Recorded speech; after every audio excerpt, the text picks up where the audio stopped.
Yo, yo, yo, yo, yo, what's up? What's up? The Lord Henderson podcast show. Now, listen, we're gonna still be uploading a lot of video essays, We're gonna be trying to catch up, with all of this stuff that been going on. It's too much stuff, you know what I'm saying? Too much things going on, so we can't cover everything on the Lord Henderson podcast show. But what we can cover, man, is we have to cover Akon. Akon is getting a lot of slack out here. He started to disrespect black people in America. Come on, Akon. Now, Akon is from Senegal. He's a Senegalese, so he came over to the United States and became a rapper. If everybody remember the song, Soul Survivor, I'm locked up, they won't let me out. They won't let me out. His record label, Convict Music. So Akon is doing an interview with a woman by the name of millz. And on that music, not the music, but on that in that interview, he said that for Africans it comes natural, then it comes for black people, right? He said it comes natural for African people, okay? That talent come natural for Africans, and African Americans. What he was trying to say is that African Americans, like black people in America, right? Our talent is not as natural as those on the continent, right? Okay, now the question you will have is okay, and I'm not denying that African people don't have no talent. Of course we do. Of course they do.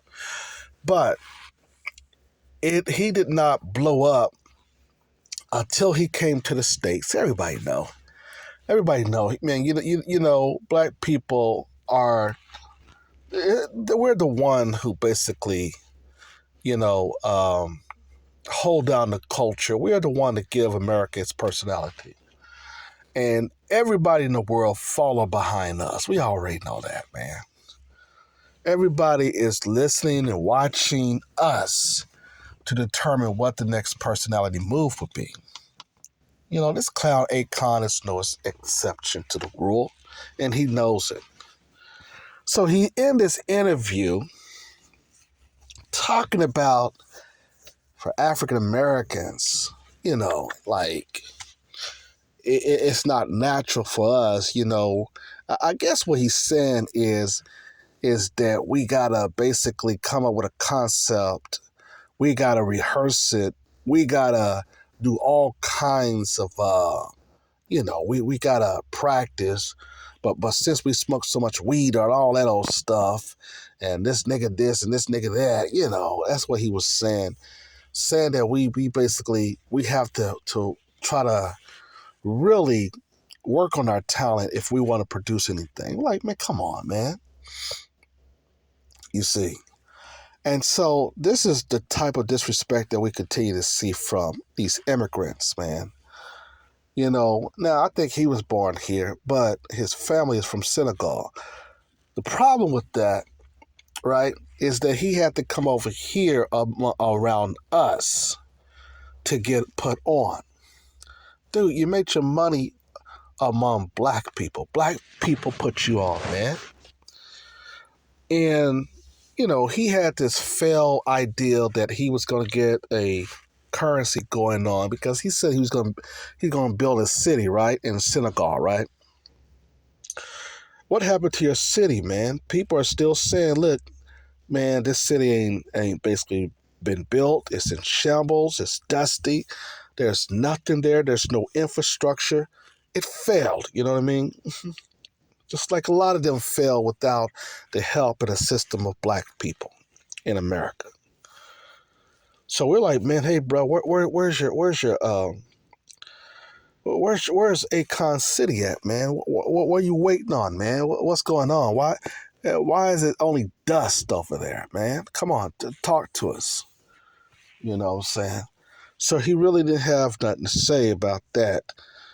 But man, Akon, and I listened to Lock Me Up, They Won't Let Me Out. I thought it was a good jam. And Soul Survivor, I thought there were some good songs. You know what I'm saying? But come on, Akon, man, you didn't basically. No one knew you. If you had it popping over there in Senegal, right?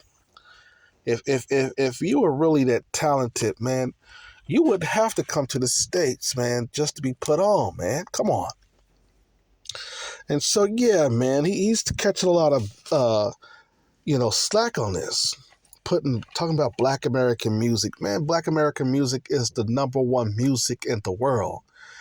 It sell out, Native people's music. In other words, Black music sell out cultural music as well. You see, because our music will always be number one. Okay, these other folks' music is not. It's not selling nowhere, man. Come on. So people like Akon have to come over to the States, have to come over to America to be put on. That's what they have to do. And then they start showing, disrespect to Black Americans after we put them on. See, this is why we're calling all this stuff out, man. We're calling all of it out. We're not letting nobody get a pass anymore. You know what I mean? Why do you have to put down Black people? You know what I'm saying? Who are you trying to impress? You're trying to impress those folks? Then you already know that doesn't impress white people. So to say that it comes natural for Africans, huh? It doesn't come natural for Black people, huh, Akon? Oh, come on, man. Now, it was a report that goes on back in 2007 or 2008, right? Where they said that Akon had to apologize because he was performing somewhere. I want to say somewhere in Africa, Trinidad, or whatever, right? And he brought a 14-year-old girl on stage and started doing sexual, degrading stuff to her, right? Now, he claimed, I didn't know she was 14. Yeah, right, man. See, that's what y'all do in y'all country. Y'all mess with those young girls over there and then lie about it. You see what I'm saying? So, man, I'm like, damn. And that stayed hidden for a little bit, you know what I'm saying? So when you say the word convict, yeah, you should have been locked up, bro. Messing with them 14-year-old girls over there. And that's what y'all do. That's why y'all got white daddy all in your country. He goes over there and do the same thing, you see. And, they, like I said, it was, back in 2008, a lot of people didn't basically get the article, right? They didn't really know about the article as much as we basically had to look back on and say, oh yeah, didn't he have to apologize for bringing a 14-year-old girl on stage? Yeah, man, we remember that, man. So yes, I guess it does come natural, man, when you sleep with kids. Yeah, I think it does come natural for some of y'all. That's, like I said, that's the reason why white daddy is all up in your country. He's running everything over there. That's why y'all broke over there. You see what I'm saying? They're broke over there and sleeping in certain type of slums because the white folks is running everything in your country. You see what I'm saying? And so that's the reason why they don't want us over there, because they know we're going to be the first thing. We're going to be like, no, you got to get these white supremacists up out of your country, man. Why are they up there running things? See, they basically are the majority in America. That's why we struggle so much. And then we have to deal with our coons over here as well. But yeah, man, if you go look at that news report, look it up. Look it up back in 2000, I want to say 2007, 2008. Yeah, man, he had to apologize, man, for bringing that 14-year-old girl on stage, man. And that's what they do in their country. In Africa and all that old stuff. All of those young girls been brought over there, white daddy sleeping with 13, 14-year-olds. You got African selling them to these white boys over there. And that's the only reason why they're over there, man. They're over there sleeping with your women. What are you doing about that, Akon? What are you doing about that? You know? So, and so in America, yeah, we be talking about our divestors. We talked about them so badly, like Cynthia G and all these other ones who wants to be divestment, who want to find them a white daddy, but they can't. We talked so much about divestment, when certain types of black chicks over here do it. We call them all out, over here in the States, we're not afraid to do so. And hey, speaking of, I did a story on Gangsta Boo, right? The rapper who was a divester, right? She was talking about swirling with those white boys, right? But I left out, remember Nell Carter on Give Me a Break in the 80s. It was a TV sitcom back in the 80s. You may remember it. Give me a break, 'cause I so need one. Give me a break, ooh yeah. I finally found out I belong. Whatever, however the song go, man. I'm messing it up. But anyway, she was a divester. And how you notice all of these divestors, have you noticed that they be dying earlier when they with white daddy? How you notice that? You're like, what the hell? They be dying earlier when they with white daddy. You be like, what? She died of what? That's because they be doing drugs and white daddy be slipping all kinds of shit in there. I'm sorry, I'm trying not to cuss. But white daddy be slipping all kinds of poison in their drinks, and then before you know it, they fall out. Look at Gangsta Boo. The autopsy, like I told y'all, the autopsy's not back yet. But we'll see what they say. It's going to be another lie, but we already know. We already know the good down. You know what I'm saying? See, black man, we're aware of it. We're aware of it. But anyway, yeah, Akon, man, come on, man. Akon, I thought you was better than that, man. Come on, man.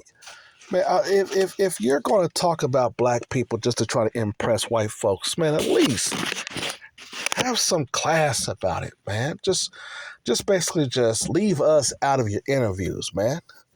So yeah, man, a lot of people is on him, man, and that's a good thing. That's a good thing. See, what we're doing as black Americans, after the old civil rights generation, a lot of them are dying out and they're leaving. See, that disrespect they were giving us back, before. Oh man, we're basically taking everybody to task. We're coming out on everybody now.